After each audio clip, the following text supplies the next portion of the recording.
দুটো জাহান্নামের আগুনের জোতা পুড়িয়ে দেয়া হবে। ওই আগুনের উত্তাপে তার মাথার মগজগুলো ভাতের মারের মতো টপ টপ টপ টপ করে বেয়ে বেয়ে পড়বে।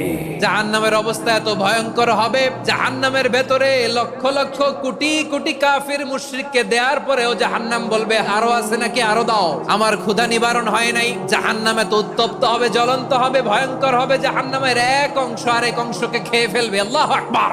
ফেরেশতারাও টালমাটাল হয়ে যাবে। জাহান্নামের রক্ষী ফেরেশতারা কি করবে তারা নিজেরাও বুঝতে পারবে না। কোটি কোটি মুশরিক কাফিরদেরকে জাহান্নামে নিক্ষেপ করার পরেও জাহান্নাম ঠান্ডা হবে না, শান্ত হবে না, বলবে হাল মিন মাজিদ, আরো আছে নাকি, আরো দাও।